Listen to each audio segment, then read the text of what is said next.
This video is going to cover TYBCOM Semester 6 Human Resource Management Trends in HRM Part 3.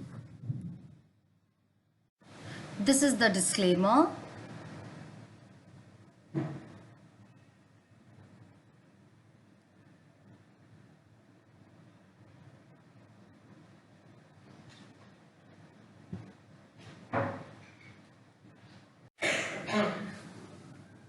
This video is being prepared for the Institute of Distance and Open Learning, University of Mumbai.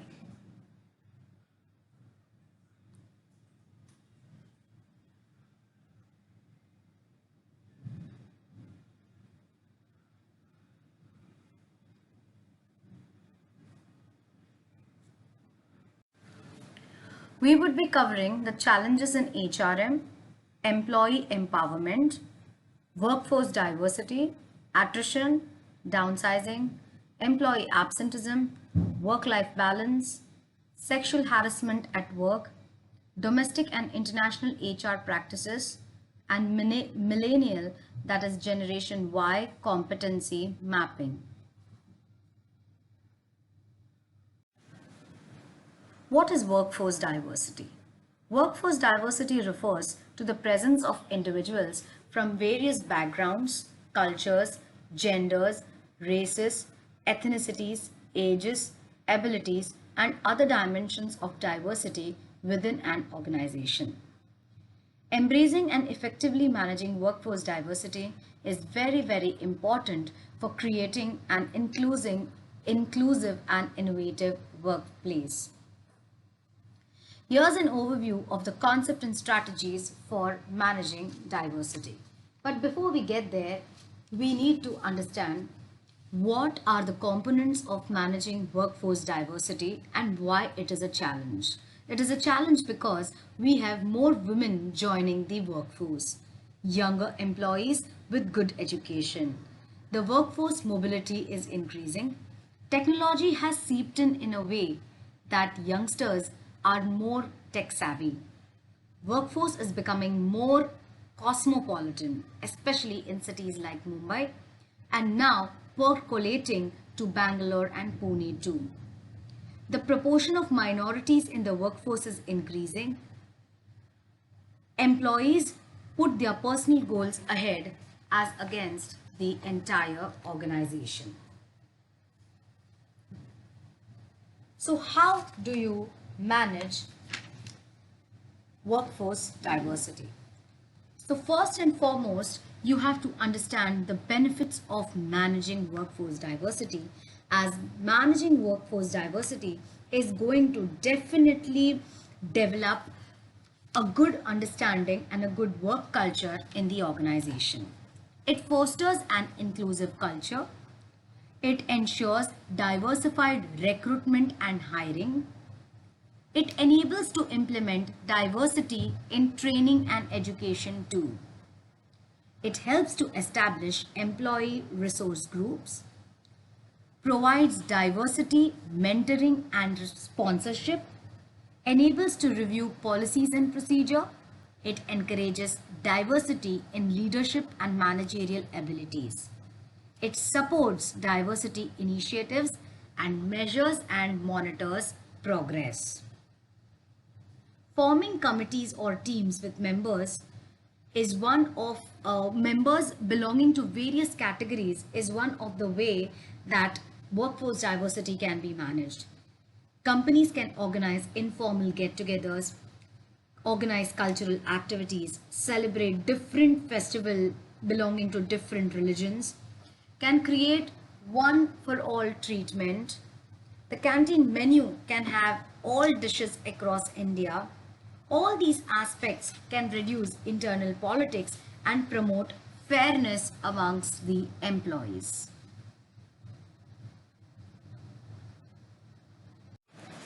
What is downsizing?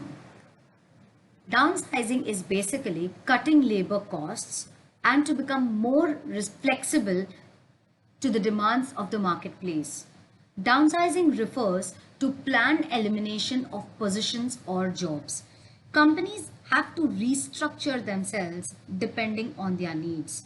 and thus there could be reasons why the company would opt for downsizing.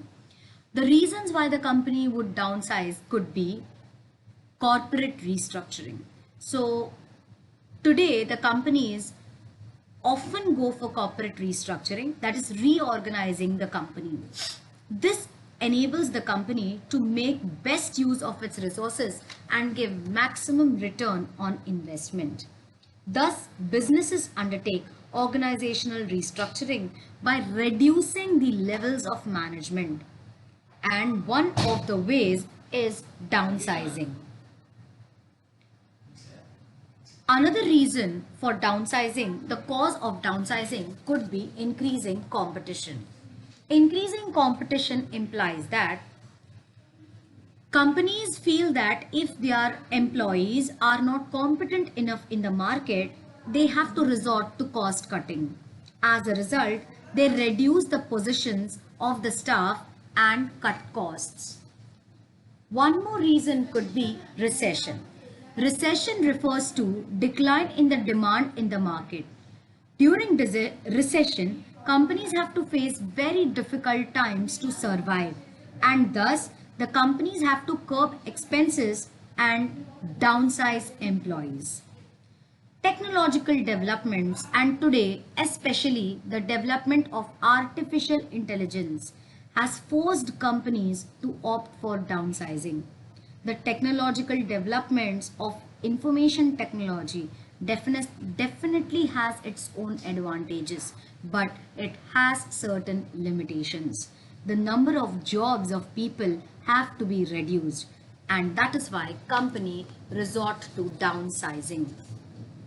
One more aspect could be that the company is having surplus staff, and because the company has surplus staff, they would be paying high salaries to these staff, and thus they would have to resort for downsizing. So basically, to conclude, downsizing is planned elimination of positions or jobs.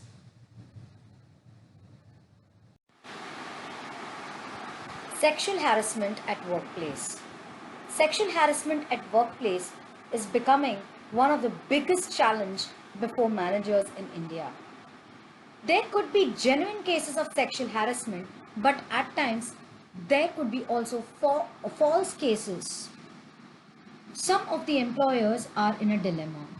Also, there are cases where women do not report such cases due to fear of losing the job.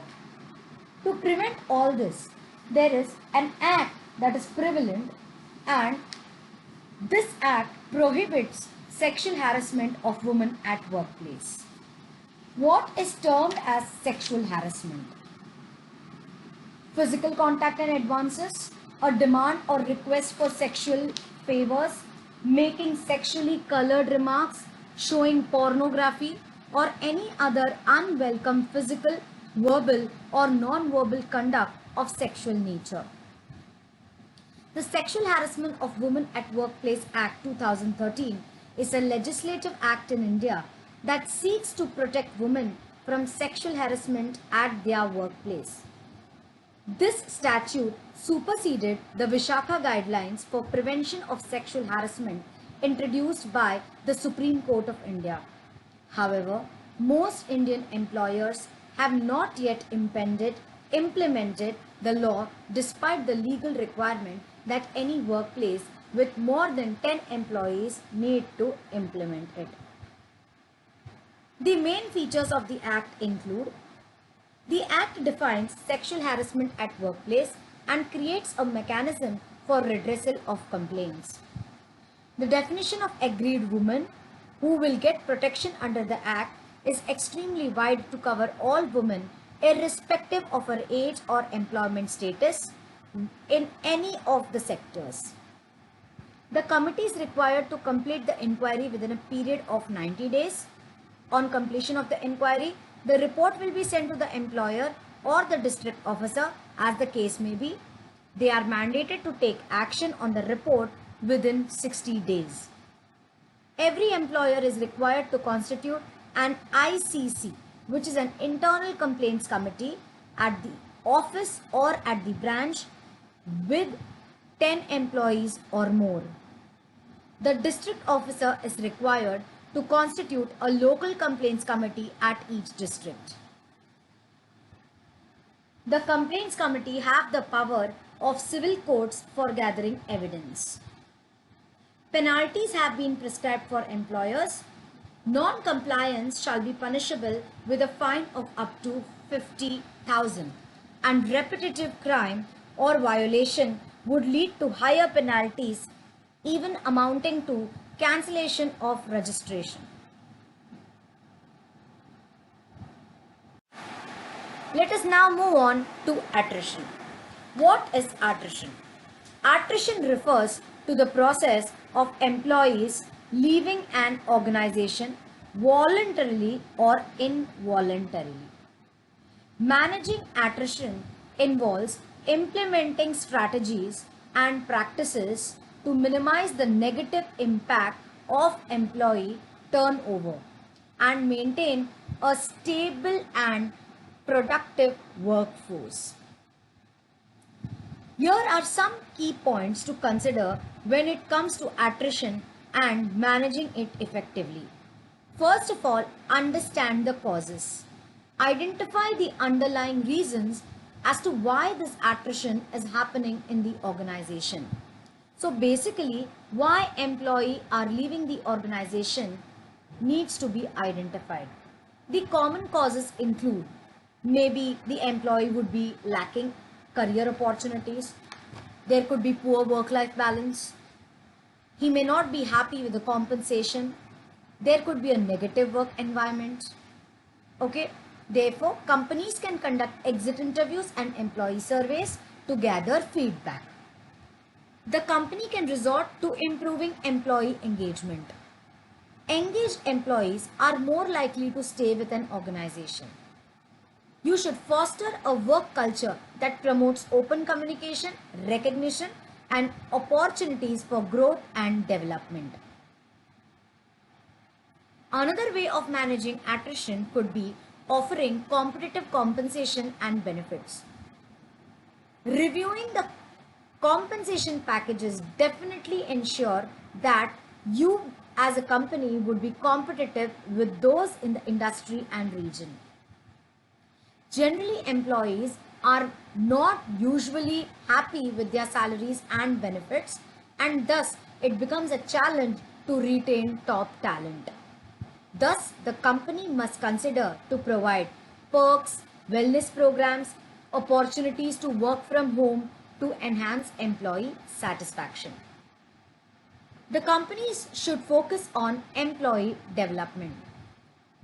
Employees should be provided with opportunities to enhance their skills and advance their careers within the organization. Companies must implement training programs, mentorship initiatives, and career progression plans to nurture talent and demonstrate a commitment to employee growth. Companies should also consider improving the hiring process.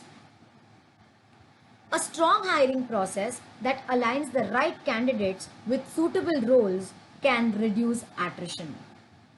Company must use effective screening methods to assess the skills and experience of the candidate.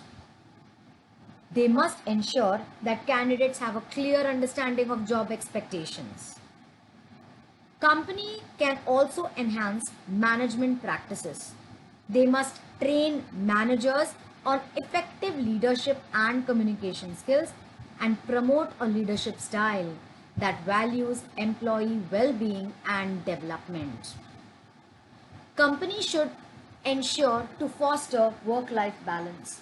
Work-life balance today is a very important aspect for an employee, because employee would leave the organization if the company does not allow the employee to have a work-life balance.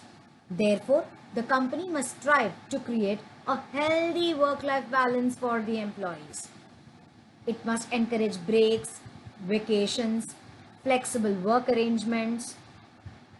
All this can reduce burnout and lead to increased attrition.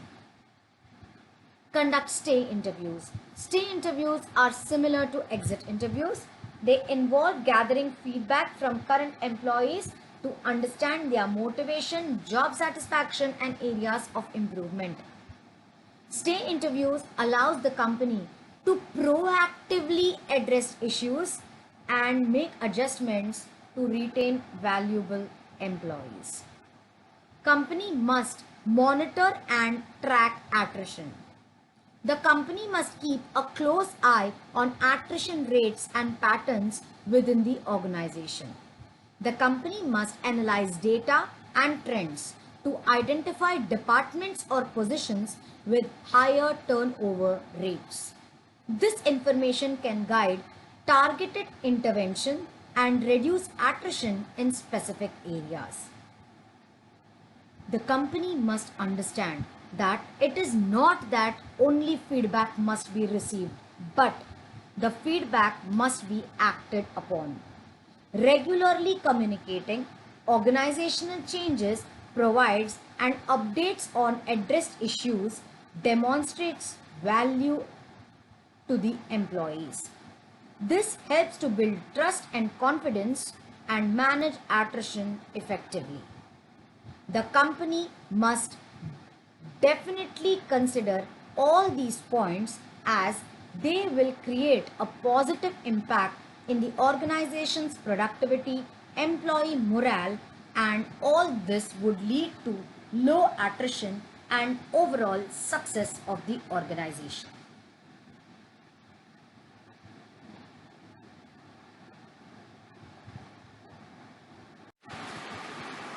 What is employee empowerment? Employee empowerment is a philosophy whereby employees are given the right amount of powers which they require to take decisions and achieve organizational goals. Employee empowerment gives the employees certain degree of autonomy for decision making. Certain decisions at the lower level could be taken by the employee themselves, and matters of routine can be considered for decision making by the employees. Those matters that are critical in nature could be handled by the managers. Thus, David Bowen and Edward Lair states employee empowerment refers to the management strategies for sharing decision making power. How can employee empowerment be done? Employee empowerment can be done by fostering a social workforce. Employee empowerment begins with giving the staff access to certain resources that will make them more efficient. The employees are given access to social media networking. Not only social media creates a new way to reach potential customers, but it also ensures that they are ready to represent the company in the positive light. Another way to enhance employee empowerment is consult employees. Empowered employees are trusted and are given right authority, which promotes greater pride in their workplace. They feel more satisfied and actively engaged. This increases productivity. Empowering employees starts with open and frequent conversation. Establish guidelines. Employee empowerment does not mean that you give employee complete autonomy and freedom. It just means that the company has to establish certain guidelines, and within the framework the employees can take an appropriate decision. Company can create flexible teams so that the company employees can interact with each other, and the people within the teams who have the same attitude and skills can work together for better effectiveness. The company can also encourage open communication. What is open communication? Open communication is a concept where employee can interact with the superior at any time. Such kind of open communication enhances the values and appreciates the ideas of the subordinates. This creates greater dedication and commitment on the part of the employees. The company can resort to inspiring employee growth and development by giving them numerous opportunities to improve, grow. They could inspire demotivated employees by enhancing their careers and supporting them in their career development plans. This establishes a win-win situation for both the organization. The company can provide a level of freedom. Clarity in outcomes is very important for the employees, and the company can also communicate to the employees the degree of freedom that is being given to them. This will generate some kind of opportunity for the employee to show their skill sets and motivate them further. Thus, employee empowerment is a very essential feature of the HR department, as it increases their responsiveness to various issues and helps them to solve many problems. It leads to innovation and creativity. Employees feel highly engaged and productive. It improves the attitude and skills of the employees. Since the employees are happy, it also enhances customer satisfaction. Overall, employees embrace change, come up with innovative ideas, and this is how it leads to the growth of the company.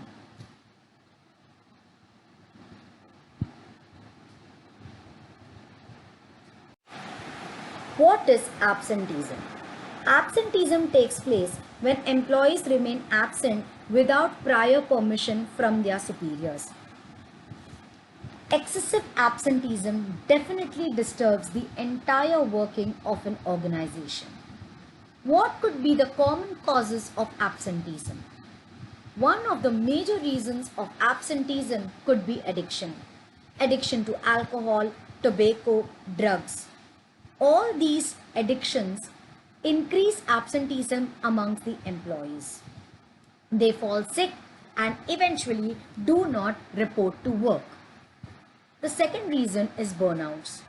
Heavy workloads, stressful meetings, unnecessary trainings could lead to burnouts amongst employees, and thus they would remain absent without notice in the organization. Plus, to add to the burnout, the employee may be going through personal stress that could lead to absenteeism. Childcare and elder care. Employees may be forced to miss their offices because they have children and elderly people at home. There could be instances where their family members could fall sick, because of which the employee could remain absent. Employee could remain absent because they may not be getting certain civic facilities like strikes, pandemic, heavy rains, and so on. Depression. A high version of burnout is depression. Depression is one of the leading causes of absenteeism in Western countries, as well as in developing countries. A person suffering from depression may resort to substance abuse and get so addicted that he may not find himself and his work worthwhile and just remain absent. Disengagement. If the employee feels disengaged, that is, if he does not feel involved or wanted in the company, then the company may not make him feel engaged, or even if the company makes the employee feel engaged, but the employee is still feeling disengaged, the negativity seeps in and this leads to absenteeism. There could be genuine events or festivals at his home, like a wedding, like a family get together, due to which the employee may remain absent. Faulty placements. If a company resorts to faulty placements, probably the employee may be totally dissatisfied, and this would lead to absenteeism. Grievance is a complaint or an unfair treatment that the employee feels he's been given. Thus, he would complain to the superior, but his grievances have not been resolved, and this would lead to absenteeism. There could be reasons of harassment, sexual harassment, or some kind of bullying by the bosses or by colleagues, due to which the employee refrains to report to work. There could be some kind of illness or injuries, long-term illness, accidents, due to which the company's employees may be absent. When the employees are not satisfied with their current employment, they may remain absent and they may be opting to job hunt somewhere else. So if they have to attend an interview in any other organization, they would be absent in this institution. What happens when the employee is absent? First of all, the employees who are present have got so much work already that those who are present are added with work in abundance. So this reduces the productivity of those employees who are present. Their productivity is affected. Due to overload, they have higher chances of getting stressed out. They may spoil relations with those people who are absent due to conflicts, right? So how does company manage absenteeism? There could be an attendance policy that the company would put up and enforce it strictly within the employee. The company may prior identify the cause of absenteeism and keep a track of absences and immediately address the problem of absenteeism. The company can set a reward system for those employees who are regularly present in the organization. So these could be the strategies that companies could adopt to reduce employee absenteeism.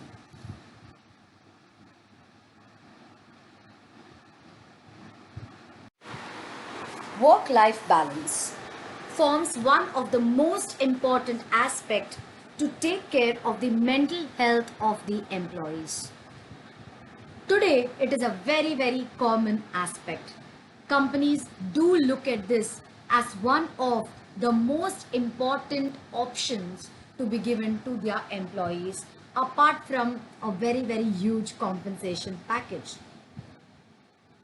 Employees feel very stressed out if their work and life is not balanced. This does not mean that both of them have to be equally balanced. It is just that employees should achieve work-life balance in a manner that they are happy with their work as well as they are able to satisfy their personal and family needs. Why does a company have to understand the concept of work-life balance? First and foremost, there is the demographics of work that is changing. More and more women are getting in the workforce, especially working mothers, for whom it is a challenging task to balance both. Global organizations carry out business anytime, anywhere, and thus employees have to work during hours which could not support their sleep time, and thus this could affect their work-life balance.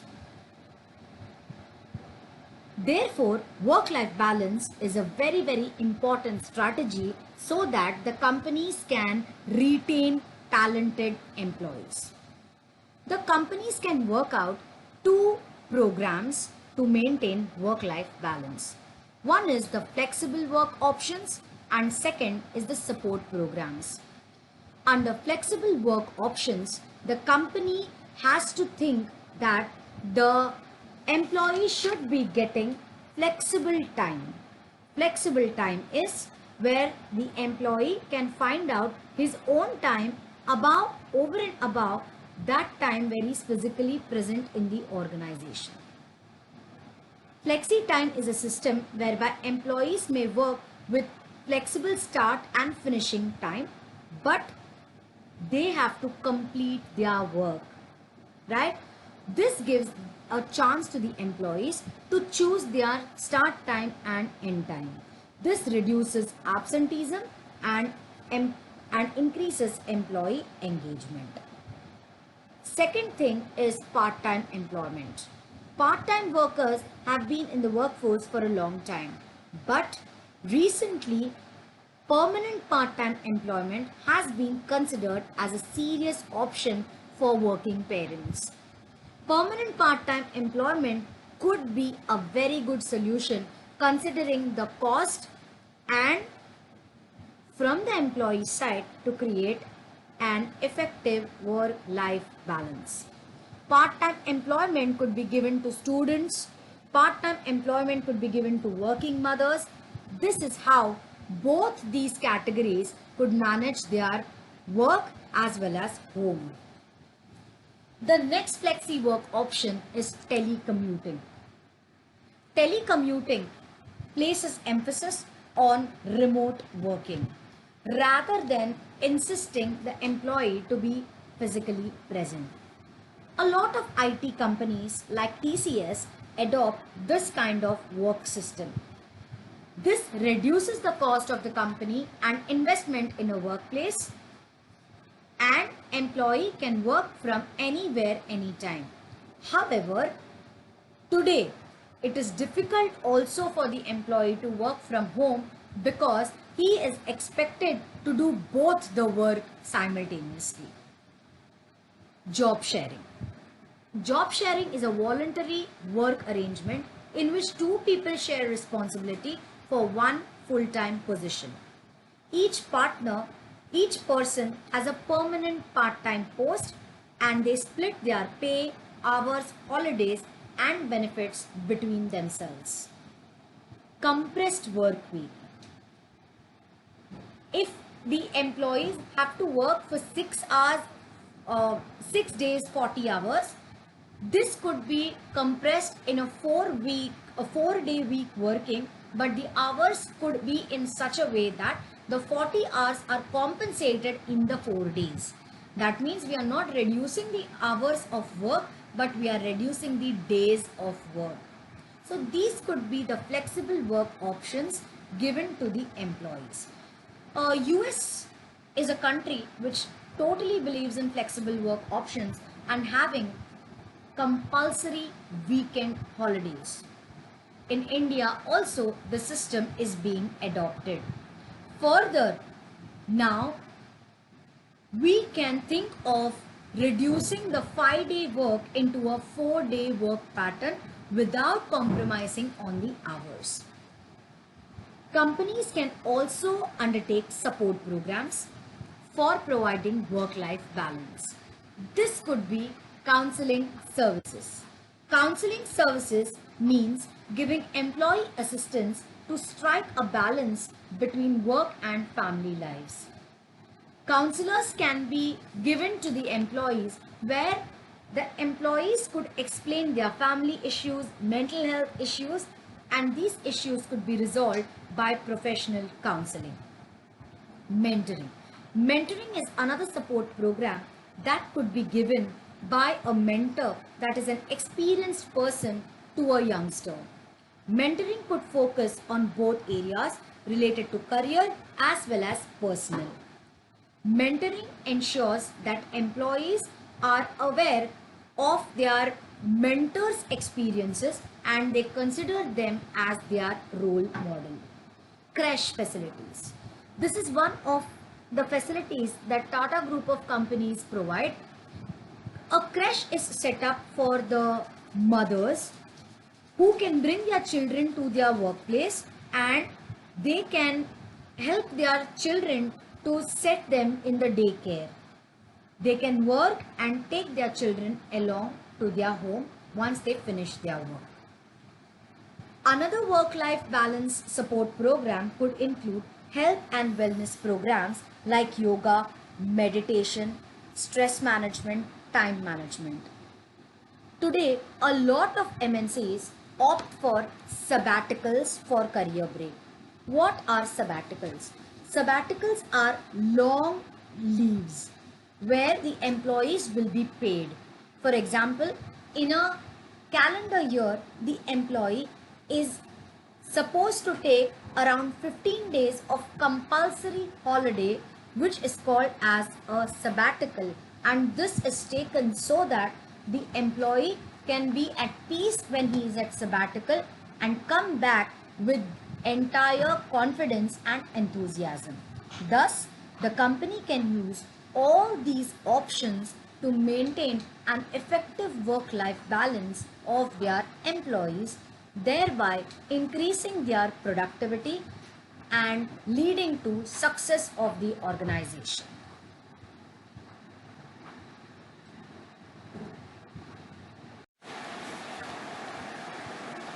Domestic HRM is the process of procuring, allotting to various departments and utilizing the human resources in local countries, whereas international HRM refers to doing the same activities at international level.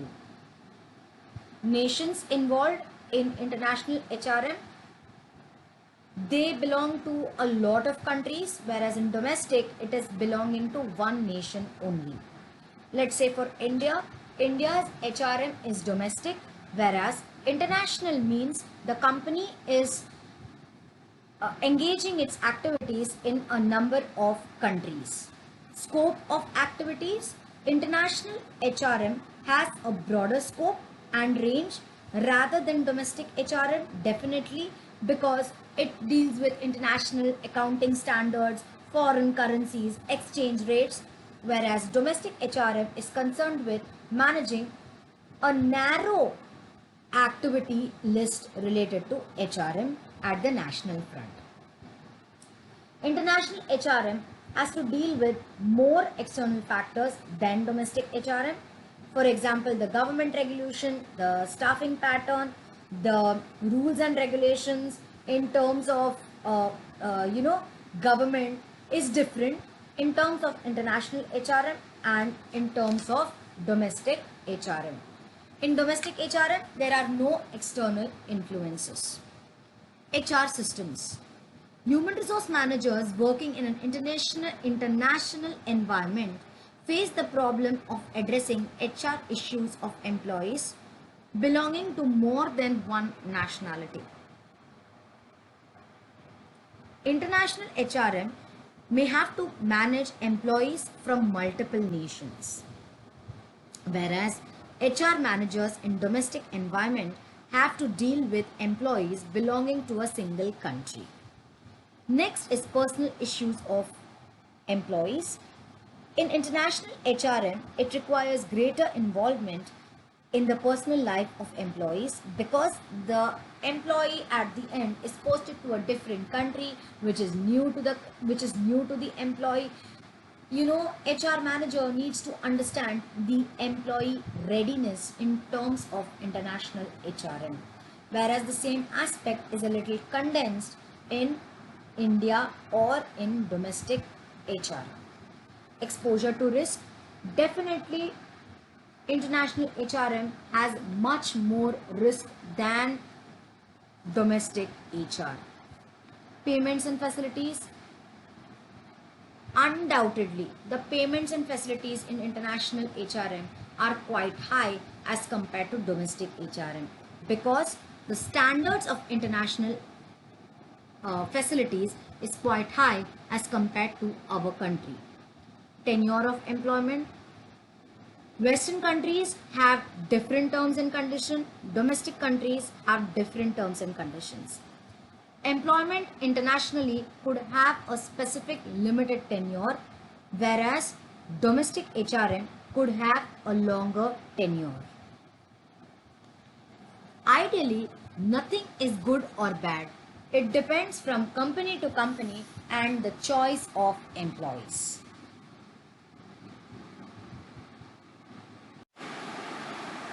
Millennial Generation Y competency mapping. Generation Y are also called as millennials. It includes persons born between 1979 and 1999. Some researchers consider them from 1980 to 1995. Millennials are the children born to baby boomers. Baby boomers are those who were born between 1946 and 1964. What are the characteristics of Generation Y? They are very, very independent. They focus on success. They have a lot of social network. They are tremendously technology driven. They are quite demanding and have a desire to get promoted very quickly. They are very, very ambitious and educated. They like new, challenging work. They have less family, they are susceptible to less family obligations, which means that they prioritize challenging work. Currently, they comprise of about 40 to 50% of the total workforce. This is the statistics of 2020. Okay. Competency components. They are divided into 4 areas. That is knowledge, attitude, skills. Knowledge includes their technical knowledge. Attitude includes their behavior. Skill includes their performance. And other attributes includes those other skills that they have. What are the competencies required by these millennial Generation Y? They should be open-minded. They should have the capacity to cooperate with their co-workers as well as their superiors. They must possess technology skills, language skills, logical thinking, self-evaluation, project management skills, negotiation skills, professional experience and qualifications. What is competency mapping? Competency mapping is a process of identifying what are the key competencies for an organization or a job and incorporating them through various functions of HR, that is recruitment, selection, training, job evaluation, etc. When competency mapping is done, a job profile is created. How a job profile is created? Because here we are mapping what job is vacant and what are the skills required to do those jobs. Therefore, competency mapping takes place. So, competency mapping is done through a particular process, and that could be job analysis, it could be done through placement, it could be done through performance evaluation, because all these aspects enable us to identify the gaps between what we have and what is exactly required. So this is the competency mapping that the company needs to consider for millennial Generation Y.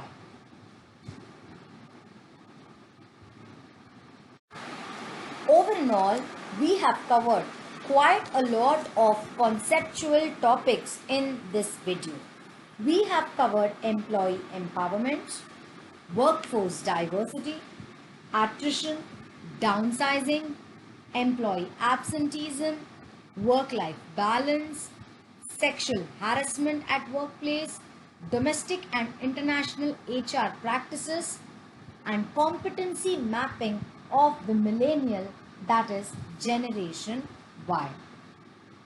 We have completed with all the 4 modules of this subject. Thank you and happy learning.